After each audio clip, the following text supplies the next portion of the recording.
What's up, hybrids? Welcome back to another episode of the Fandom Hybrid Podcast. This is Hanako, and I'm here with Michelle, and we are discussing season 7, episode 11, 10, 11? 11. Episode 11 of Outlander. And I'm going to say it just like I said it in the last episode. I would really like for Claire to be able to have a wedding that she is happy to be at. Granted, we didn't see her wedding to Frank, but still the fact that he just kind of sprung it on her. We sort of. Her wedding to Frank? Sort of. We saw them slide on into the courthouse. Yeah, but that's not. I said sort of. That's not the same. So Hanako is creating a GoFundMe for Claire's new wedding. Like, Claire and Jamie need to have a renewal of vows where they can sit there and they can say their vows, and she's actually looking at him like, oh my God. I'm surprised that they haven't done that. But wait a second. What would they have time? But between he got married after she left. He got married, yes. And so, we don't even know what that wedding was like, but it was. Yeah, but what I'm saying is, and then, so when she came back, they ain't later have a wedding? Oh, okay. But they have time between Claire. When they were building, they had time when they were building the cabin. I mean, the cabin house, the big house. Do you remember all that other stuff that was going on?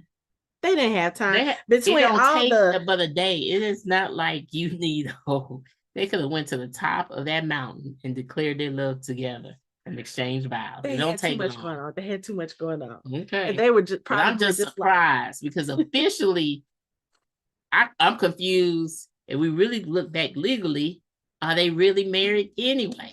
Well, Claire and Jamie are legally married, but I think because of the fact that she came back and it was proven that she was still alive, his marriage to Leary was invalidated. Now, but no, her marriage to Jamie is invalid because she was married to Frank. That's 200 years apart. She got married in the church in 17. They got married legally in a courthouse. So really, but technically speaking, her marriage to Jamie is first because Frank hadn't been born yet. Yeah, but that's not even right. So when she did get married for the first time, he was invalid and illegal.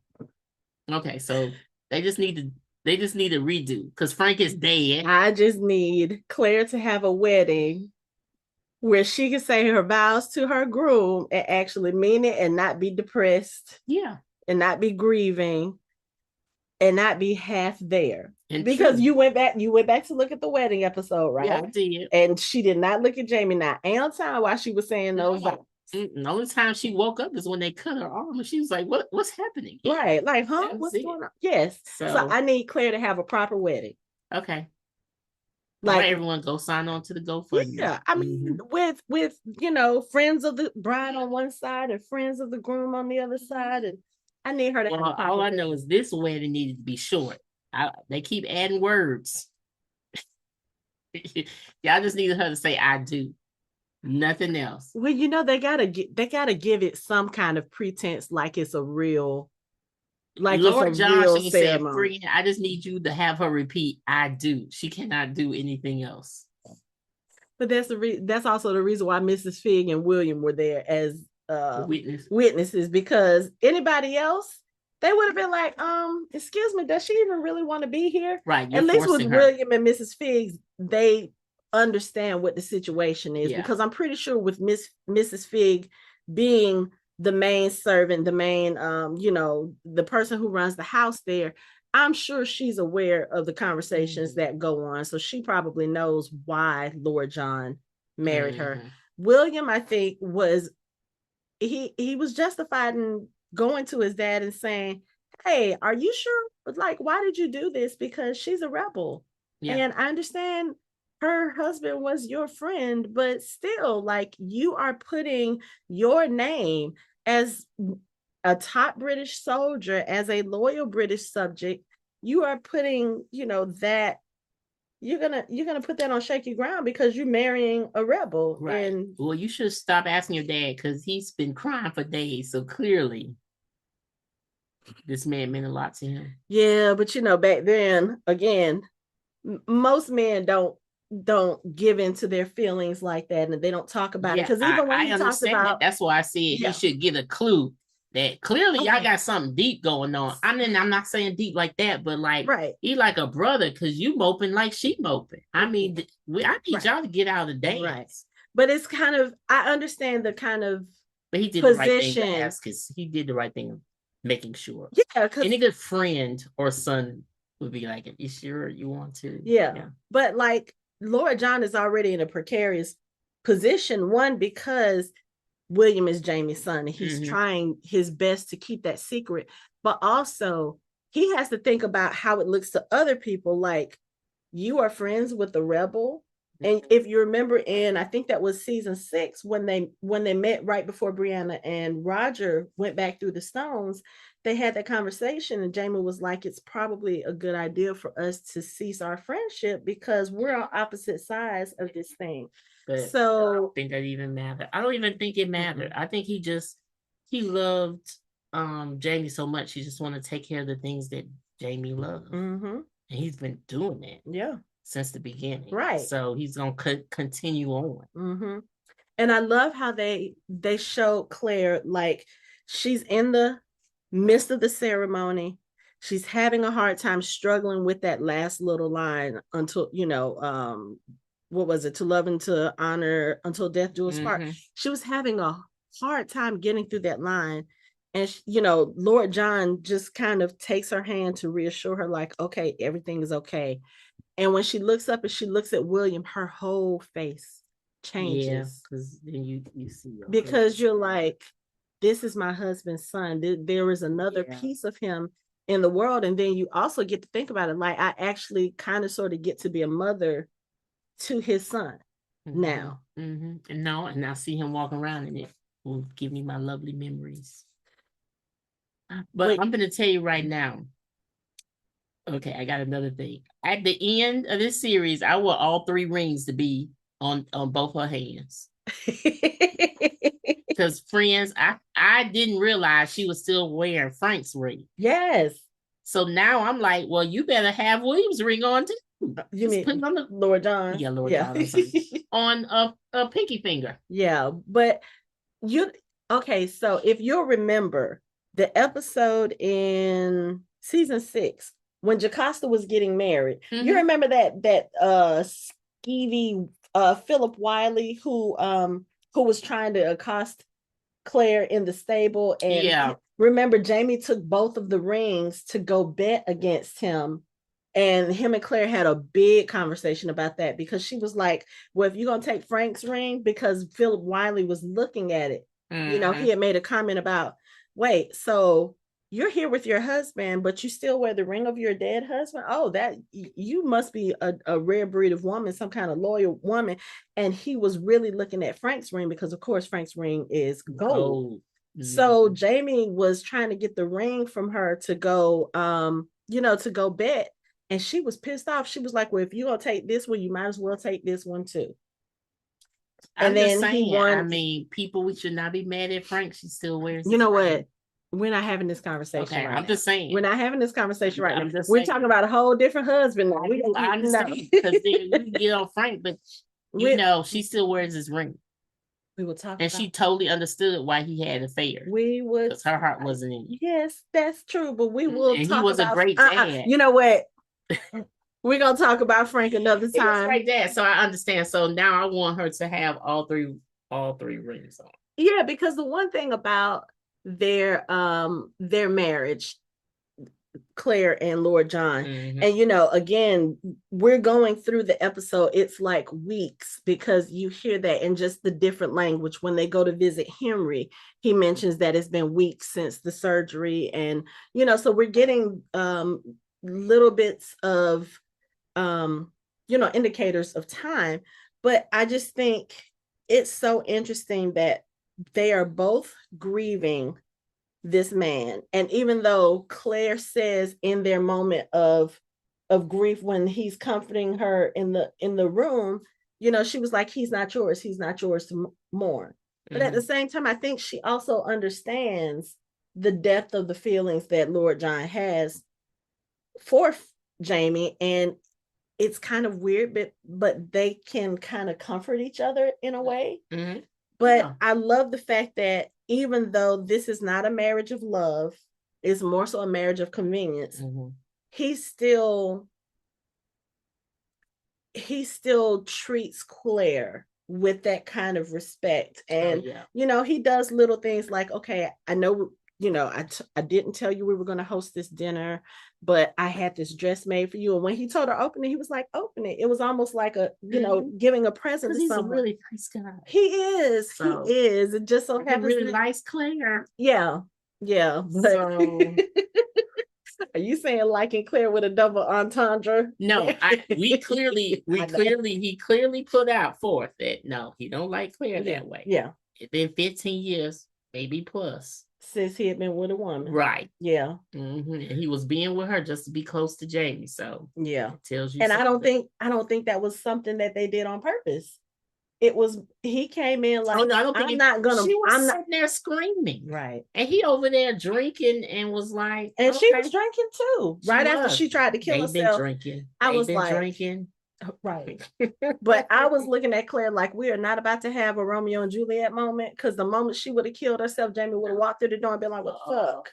And then he definitely would have killed Lord John. Right. Like, you couldn't keep her or safe. Or even on the opposite end of that, he would have understood, because if Lord John was giving her space, he probably wasn't thinking that she would do something like that. Yeah, she's a strong person. She so is. You would, So, and I was thinking, I like when Ian was talking to her, like, okay, I'm going to say goodbye to you, because I figured you're going to go home. And I was thinking the same thing I told you off the air, that, she would go home and be with her grandkids. I like how she said, like, the future is not mine. It's not my time This anymore. is my time right here. Yeah. And I'm like, okay, honey, she's not going nowhere. Yeah, because she wasn't. So that's why they need to die together. You know what? Because even in the future, when she was living, as she said, she was living a half-life. She was there with a husband that she cared for and she did love, but she didn't love him in the way that she loved Jamie. And she was just kind of, I guess, in a sense, counting time. Yeah, she would have been in that room, just, I don't know, here, be down to her knees, matted, like they just passing her food, barely making it. Like Mrs. Havisham in Great Expectations. Yeah, that would have been Claire. She would have been done. That would have been her, but that is not the case when Claire has her moment of crisis, when she gets ready to cut her arm open with one of her surgical tools. She starts having the she starts hearing Jamie's voice replay in her head, saying, all the different things about Claire. I can't imagine you dead. That would be more than I can handle. And nothing, what does he say? Nothing dies, it's only changed. Nothing ever dies, it's only changed. And he's talking about, do you see how small such a thing as death is between us? And she's hearing all this stuff, and she's like frustrated because she doesn't want to live without him. But at the same time, I think she understood that for her to kill herself, even because she's grieving him, I think that would have been dishonorable to his memory. Yeah. And everything that they shared, because like you said, yes, he is gone. You still have a daughter out there in the world. You still have grandchildren out there in the world. You still have this extended family that would be affected by your death, not only by your death, but by your death on top of his death. Yeah, but I know. Not think about that, because first of all, she already know to her daughter she's dead. Yeah. Anyway. Yeah. But so okay. Yeah. But she's in that room. She's screaming. Lord John is downstairs with his alcohol and his chessboard, looking at the empty chair. And he stumbles upstairs and he tells her, he says, I will not mourn him alone tonight. And you see kind of like these in and out images of Thank him goodness. comforting her, of her beating and screaming at him. Like I said, she told him, she said, he is not yours. He's not yours to mourn. And you just see them kind of comforting them, each other. And then it gets to a point where you see them kind of clawing at each other, taking each other's clothes off. Then the screen goes black, and then it comes back, and Claire is in the bed waking up, and she's in the bed with Lord John. Now, I prefer that. I will say this. I love the way that they did that, because as much as I love Lord John's character, and even with Claire, I don't have an objection to that union if I had not known that Jamie was alive. You know what I'm saying? Because I think that they would be a good comfort to each other. And then even I if think he was with truly, Claire, if he was truly dead, like right? If we knew he was really, really, really right. dead, yeah, that would be like the perfect thing, because that gives you the freedom to kind of do the things that you need to do. It's another, like, you can be the doctor you want to be. You can be a spy. Like, you can be in the rooms where other people can be in the rooms. So it would have been a perfect union. And then you will be able to be around his son. Yeah. See his son get married and have kids. So it would have been the greatest thing. But that is a friendship that they both need, I think. Yeah, they do. Because they definitely do. Even with the bed talk, the pillow talk that she and Lord John were having, and she was like, have you never talked about things with your lover in bed? And he was like, no. Like, and she was just looking at him like, that's so sad. Because again, the whole idea of marriage back then, like Lord John says, he said, I know many conventional marriages where the spouses don't know anything about each other, and they don't really, it's kind of, and I couldn't imagine being in that kind of marriage. Right. And see, what helped Claire in marriage with Jamie was because of the time she's from. Even though it's different. Yes. She talked with Frank. So then with Jamie, because I realized that with watching the wedding episode, I was like, Jamie, you talk a lot.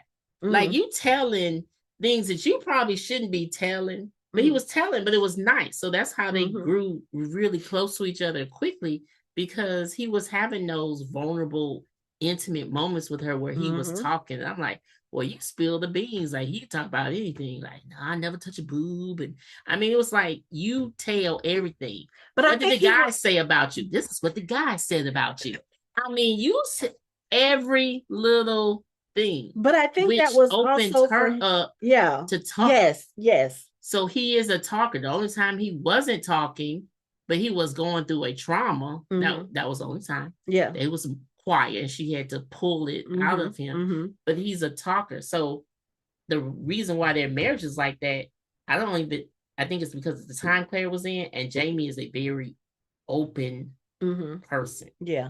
And that's hard to find someone who is open, that's freely like tell you his feelings, and you know, not afraid to be like, they said, I should stay down there longer and eat, because if not, they'd be like, I'm whipped. I look too. And she's like, what you say?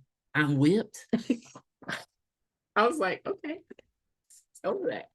Yeah. So I think that helped them a lot too. And then also, again, so it's sad that Lord John doesn't have that. Yeah. But also with them, they were getting married and they really didn't know anything about each other.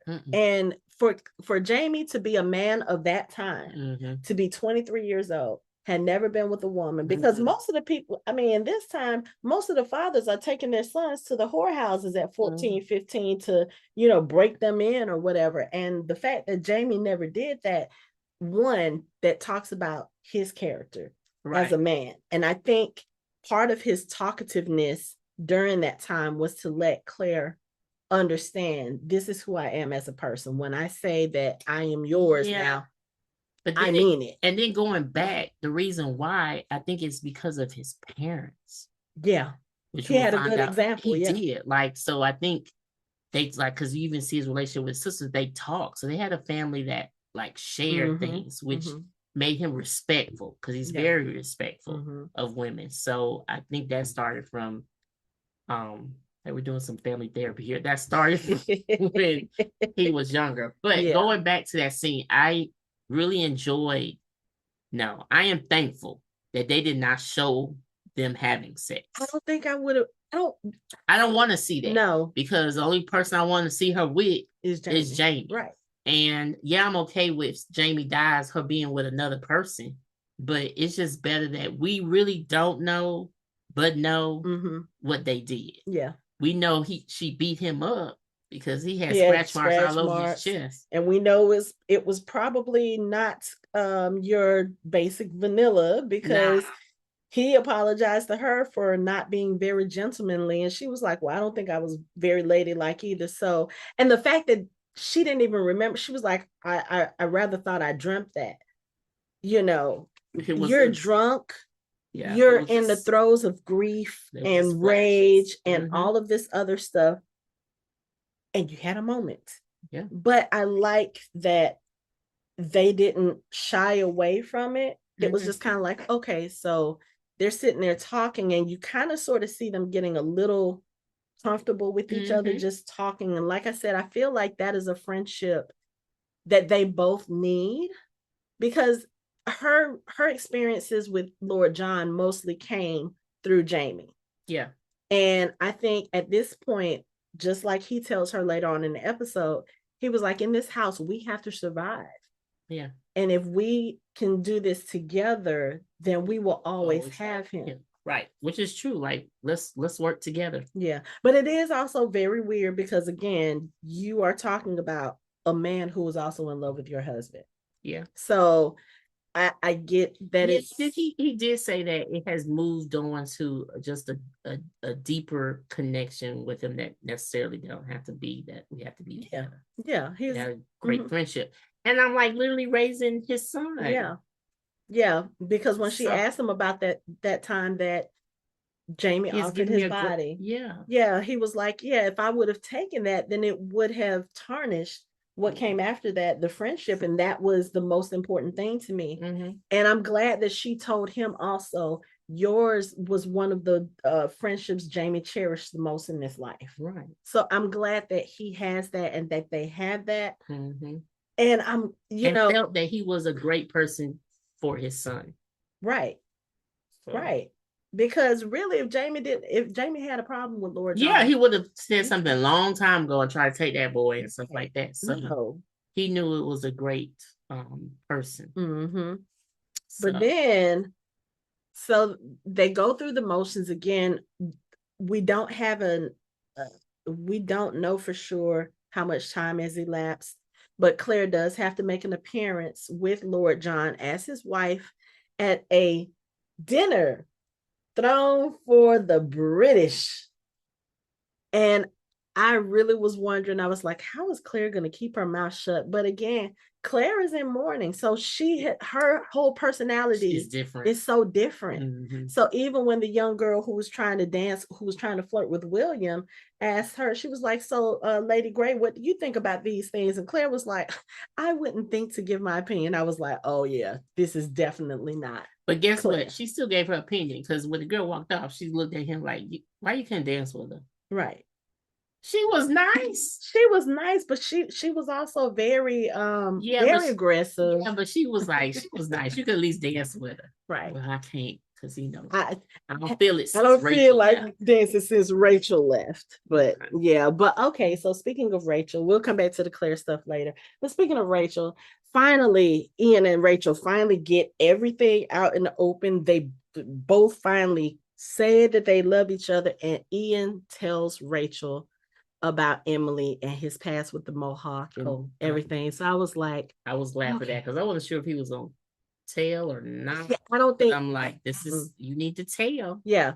Ian is much like his Uncle James. That's what I'm saying. He's been around where he just doesn't have the polish. He just want to talk. Or you just assume. I assumed that I already asked you that we were going to get married. Just because you told me you love Ian, baby. No, that's not how this works. I told you I loved you. So we haven't even gotten that far. This is not how this works. I mean, he was in complete surprise. Like, we didn't talk about marriage.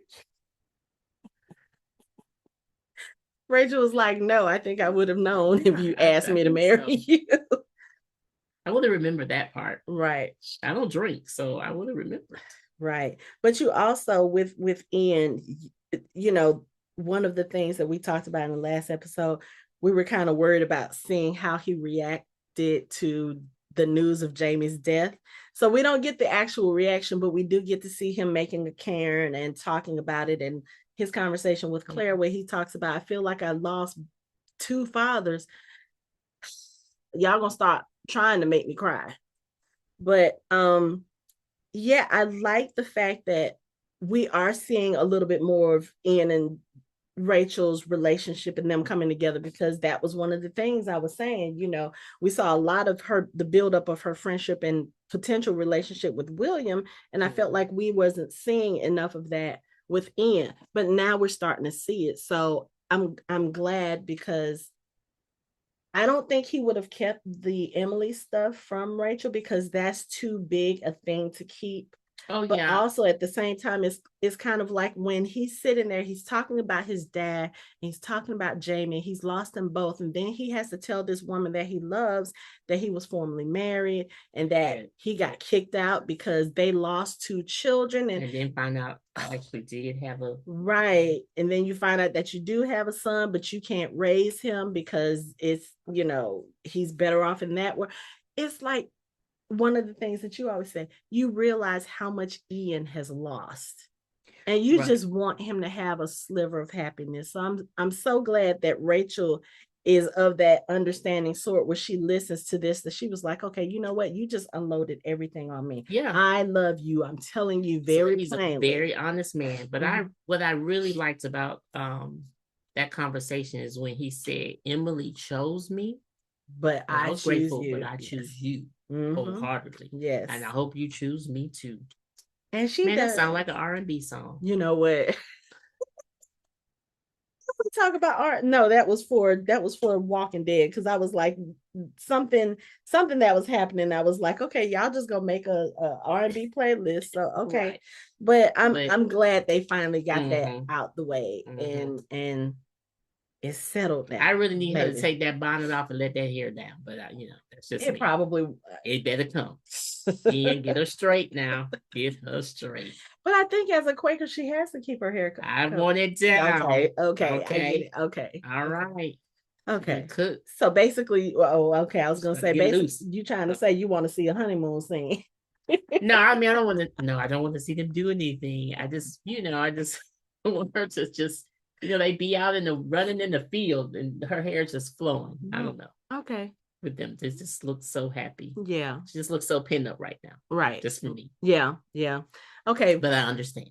Going back to the Claire and Lord John thing. So, did I not tell you Captain Richardson was a little shady? He was, but he played like you don't know these people. You don't know Claire. And then, first of all, this ain't the time. Okay, you figured out who she was, but this ain't you don't know for sure their relationship. Right. So for you to be like, yeah, you could be a double spy. Yeah, I want you to spy on your husband and tell me, also, I want some dirt on his brother. Because Hal is back home in Britain talking to the House of Lords about reconciliation. He's trying to end the war. He's trying to say, look, there are losses on both sides. This is accomplishing nothing. Let's see what we can do to bring about peace. And Richardson is like, no, we don't want that, because that'll undermine everything we've been through, everything that we've done. So I want you to spy on your husband, and I want you to get some dirt on his brother. Claire was like, excuse me, sir. She should have been like, do you not see these 3 rings on my hand? I'm a very loyal woman. I'm not betraying my husband. Right. I'm about to betray my husband or his family for you. Yeah. And then he tries to threaten her. You need to keep my confidence, because people are already suspicious of the fact that I like she said, you don't have to threaten me. I'm not gonna tell on you. She was like, we are on the same side. Right, I'm not gonna tell on you, but I'm not gonna do what you want me to do, though.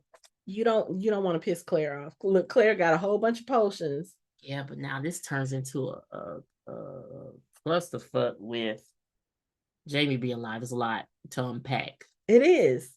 With how that's handled. Yeah, because again, she's clearly she's not gonna stay married to Lord John. So he looked like he's been harboring a spot. It's just a lot. Okay, so let's talk about Jamie coming back, because this happens almost at the end of the episode. Claire and Lord John are in her room. He's bringing the mail, talking about all the invitations they have, and he's getting ready to open another letter. And you hear Mrs. Fig downstairs. There's a visitor who comes, and I she's think it was him, Jamie's letter. No, he said it was Was it not? It was somebody else. Okay. Somebody having to do with the war and the soldiers and stuff. But there's a knock at the door. She says, "Oh yeah, they're upstairs. Well, I can announce you." And Jamie just kind of barrels past her and comes into the room, says Claire's name, and of course there's a reunion. Yeah. Claire and Lord John are both looking thunderstruck. Claire, of course, has to get her kiss in, and she was like, "Do it again." He was like, I wish I could, but he said, "There's a number of British soldiers coming after me." I'm like, "Jamie, you just got here. How the fuck are you in trouble already? Like, what did you do?" He's a big dude. What did you do? Well, clearly he don't have papers. He been evading everyone to get to the house. Well, he don't have papers. Yeah, been asking all the men for papers, and this man is moving fast and sneaking around buildings without giving papers. They looking for him. Yeah, that's true. But anyway, so Lord John looks at them, and it's so funny because right after he gets over his shock of seeing Jamie alive, he turns and he looks down, and the thought that's going through his head is, he's about to kill me. He's going to kill me when he finds out. But he was like, hate to disturb this happy reunion, but your son is on his way home. And Jamie is like, "William, he's here?" They get ready to leave. William is standing right outside the door. He was like, "Son." And Jamie is just looking like, "Oh shit." But also I feel like Jamie was looking at that with a sigh of relief, because now it's all out there in the open. Right. He didn't say, stop pretending. Sorry. He did that whole government name. Yeah, because you got to remember when William first knew him, he was Alex Mackenzie. Mm-hmm. Now he knows him as James Fraser. So he was like, "Who are you?" He said his whole full James. Name. Yep. James Alexander Malcolm Mackenzie Fraser. And who am I? And I remember when I read that line in the book, when he said, "You are a stinking papist and your baptismal name is William James," I fell out laughing in the book, because I thought it was so cute that he was like, "You are a stinking papist." Because remember, this is what you wanted. You wanted to be a stinking papist because you loved me at this time. And I love that he brought that to him to kind of maybe soften it or make him realize. But William at this point is pissed. Oh no, I'm not finding the humor in this at all. And nothing, because now your whole world is turned upside down. Right. And Dad, you a lie. Y'all all knew. Y'all all liars. Mm-hmm. But I feel so bad for him. I'm so glad it's out in the open now, because I do too. Like I said, I really want William to be pulled into, maybe not fully pulled into Jamie's world, because there's going to be some anger there, just like it was with Brianna. Until next season. No, I think you gonna forgive them in 2 episodes. I'm not saying forgive them, but I think not forgive, but just be a part of that group. I think want to have an actual conversation about this. Ask about his sister. Yeah, I think so. You think so? Okay. Mm-hmm. All right. Just based on what I know from the books, there are some things there's going to be tension for a long time. I will say does he forgive Lord John? And that's in question, because the 10th book has not been out yet. So I'll tell you about that off the air. But I think that there will be some tension, but I do think that there will be kind of sort of an olive branch to be extended, especially because there are events that are going to happen if they do them on the show. That's going to kind of require William and Jamie to work together. Okay, I'm fine with that, but he also has to get back with his dad, because he likes him. Yeah, and so he loves him too. Yeah, and he loves him. And he told him the other day, like, "You're my greatest joy." So you, boy, but I mean, be like Ian and get 2 papas. Yeah, but we have to give him time. Yeah, we do. He has to get it out, to process it, and to also, again, your whole identity is now you've been raised as Lord Ellesmere. Yeah. So everything that you've known about yourself is not true. So we got to give them time to process it.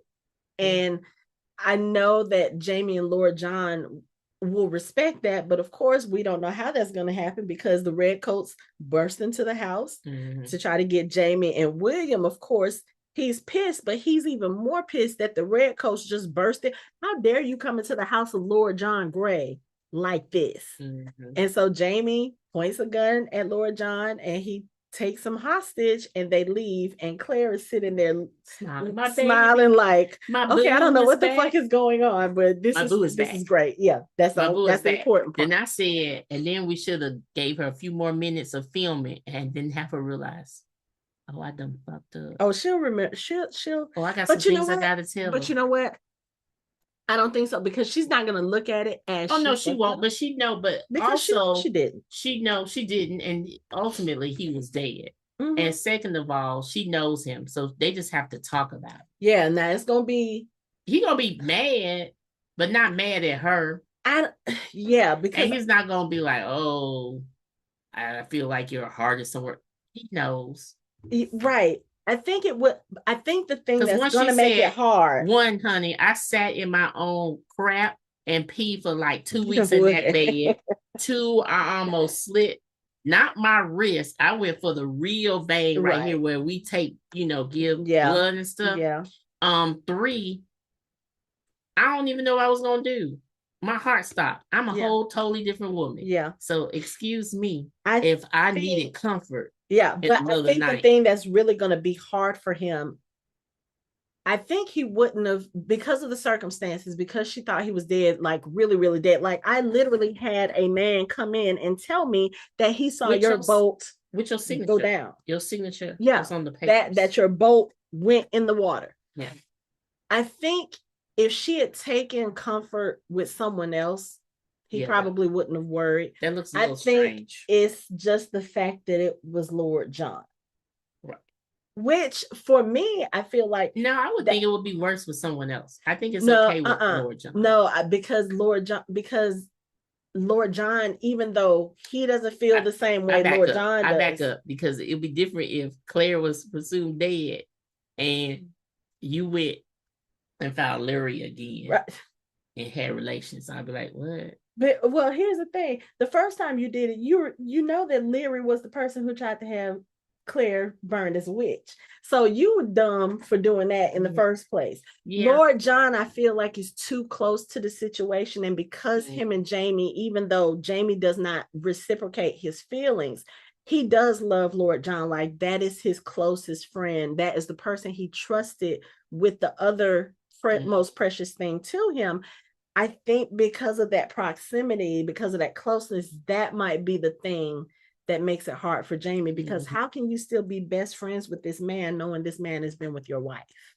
Yeah. So that's going to be something that they're going to have to reconcile to deal with and figure it out. They're mature. They're older now. Yeah. It'll be different if they were younger. They're mature now. Yeah. I think it'll be all right. I think it'll just be one episode we're dealing with this. All he had to do is just beat him up one good time and get that energy out. That's seriously, that's all all he needs to sleep with Claire and beat up Lord John and just get and then they done. Okay. I got you. Yeah. I got you. Going back to Lord John though. The situation with Henry and Mercerwood. I tell you, because they were just throwing those eyes at each other. And they've been throwing them eyes at each other. They have. Again, I told y'all, she was upset that she was having a disagreement with that husband. But she wasn't too upset because she had found love.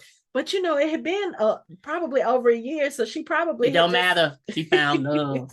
She was good. He was like, he's at a better place. I'm going with my life now. But the fact that they are trying to get married in the late 1700s. Yeah. It's very brave of them, but Lord John was like, absolutely not. He was like, he is Viscount Asher son of the Duke of Partlow. Yeah, no, you can't. he is not about to have any secret wedding or otherwise unless his dad agrees, and his dad will never agree to this. And I love that Claire, even in her grief, even though her personality is kind of resigned at this point, I love the fact that she still calls him out on it. Yeah. She was like, I never would have taken you to be a bigot. He was like, I'm not. I'm trying to keep them from making a mistake. And then when she presses, when she presses it a little further, he was like, look, I know what it's like to have the type of love where you can be condemned for, where, you know, it will be met with criticism and violence. And the type of marriage they're trying to do is illegal. He was like, I don't want them to go through that. Neither one of them. And I see his point. I do. It's just a way, of course. He's a British man. Mm-hmm. He's like, a very proud man. Yeah, and he said he just had to learn how to live his life in secret. He probably was like, dude, you can't figure out this another way. Marry you another woman. And get, but no, Mrs. Woodcock to come along. Nah, he's like, she is not going to be my mistress. Because and she ain't having. She ain't gonna have that either. Because even when Laura John was like, Henry, can I talk to you in private? She said, with all due respect, sir, this is my house. Whatever you gonna say about my future, you can say it in front of me. He was like, okay. So I don't know how that's gonna go, because I don't think they got married in the books. I don't think there was a thing where they were trying to get married in the books. But also at this point, Hal was already in town. I think, no, he was coming to town. And so there's a lot that takes place in the books with Hal, which I don't know if they're going to do in the show, because I don't think they really have time to do all of that, because the stuff with Hal is like, it could be its own separate side plot. So I don't know if they're going to bring that in. I would like for them to, because I actually like Hal in the books, and the kind of reluctant friendship that he develops with Claire. I love it, because it's like they're very respectful of each other. But Claire, of course, Claire in her mouth, she tells him what she thinks, how she thinks, and she's just like, okay, you just need to do this. Like, he, in the books, Hal has he has severe asthma, and she saves his life a couple of times because he doesn't understand what it is.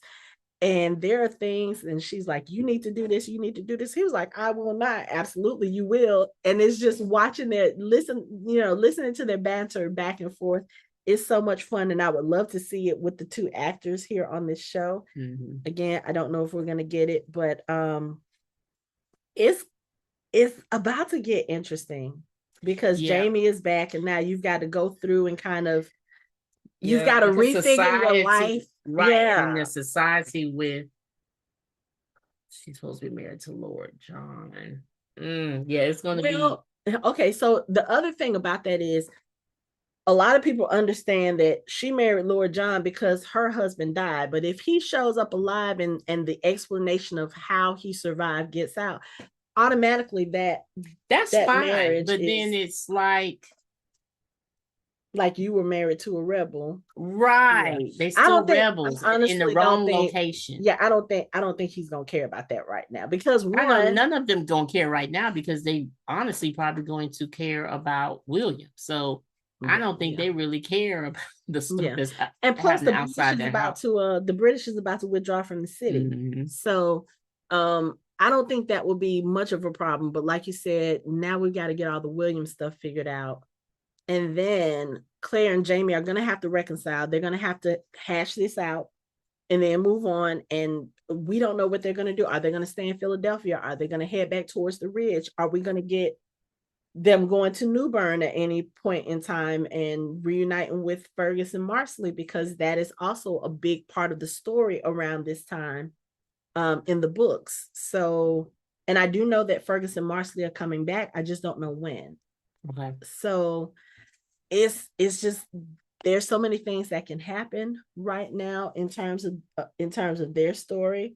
But I think the most important thing at this point is we need to see kind of what the resolution is going to be between Claire Jamie and Lord John, and then figure out the Williams stuff. Right. Because everything else. But you already know Jamie and Claire resolution. Oh, of course. But, I don't want this to become in between him and Lord John, because that is a friendship that is absolutely important to both of them. Just saying. Beat him up.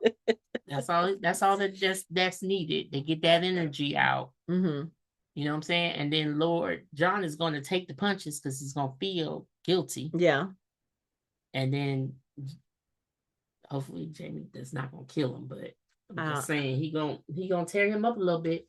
I don't think he's gonna kill him. So I mean, this is the man that raised your son, right? So and your son already pissed off at you. You don't want to give him further reason, because yes, William might be pissed off at Lord John, but that's still his pa.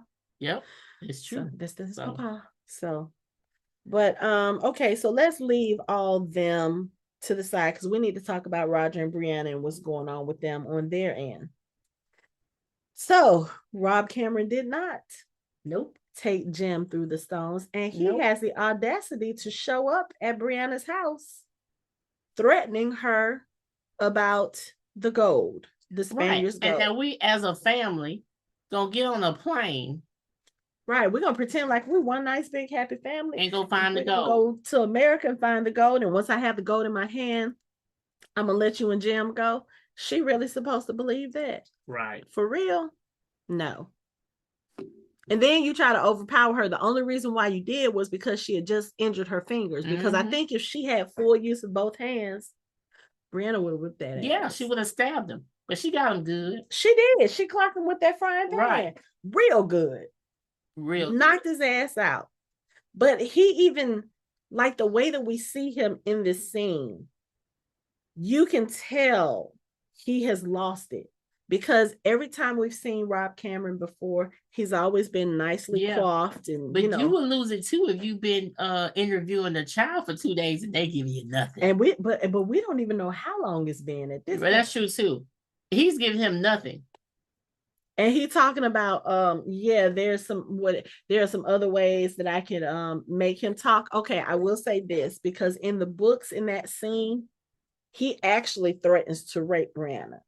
And what happens before she hits him with the frying pan, or before she hits him, she actually does take her pants off, because I think, was he pointing a gun at her? I think he had her shotgun or something, because he had picked it up in the hall when he snuck in the house. She had actually taken her pants off, like she was gonna, she throws the pants at him. He runs after her, and I think she clocks him with a baseball bat. I would have loved to have seen that, but the frying pan was good too. Yeah, it was. But I'm glad that they didn't put that part, because we have had enough sexual violence in the show. Even the implication of it was, I'm glad they did not put it in there.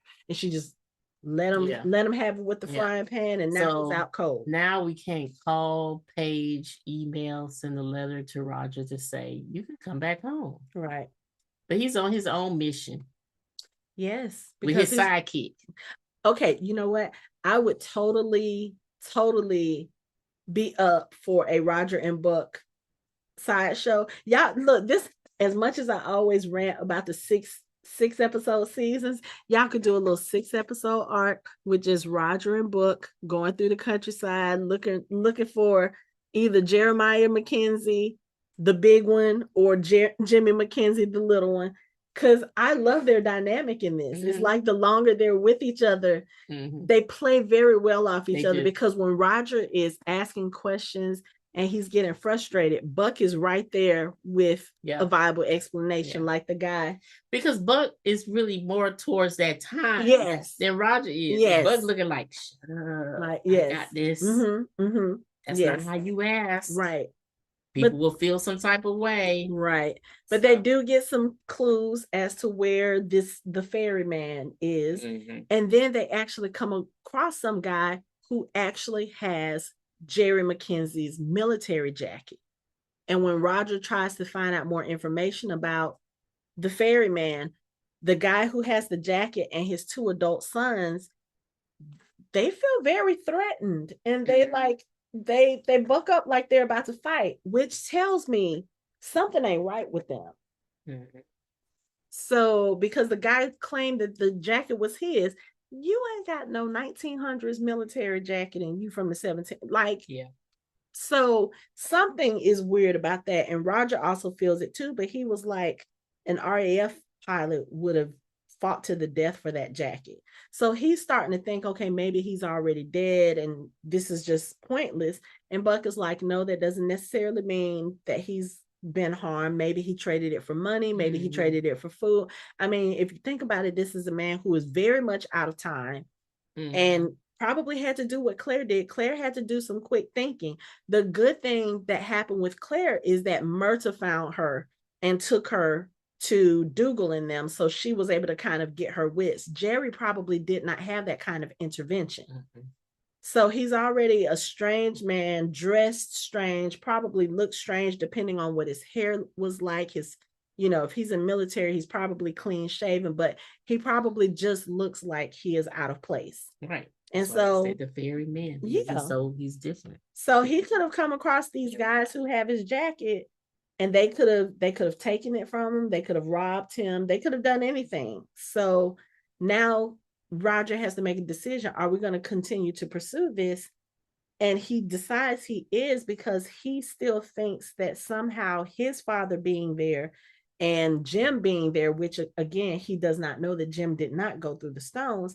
He thinks that they're connected and maybe Jim is with his father. But I started thinking about that and I was like, what kind of sense would that make? Because Jerry Mackenzie wouldn't know about Jim and Jim wouldn't know about Jerry Mackenzie because Roger was only 4 or 5 when his dad died. So it's a long stretch to say, okay, maybe my dad has Jim instead of Rob Cameron. So yeah, it is, but hopefully they will reunite and somehow he will go back home.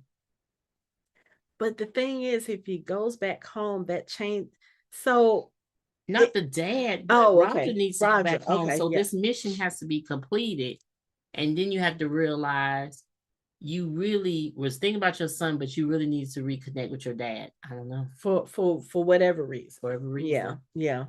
So I don't know, but yeah. But we know that Roger's going to go back because he has a stone.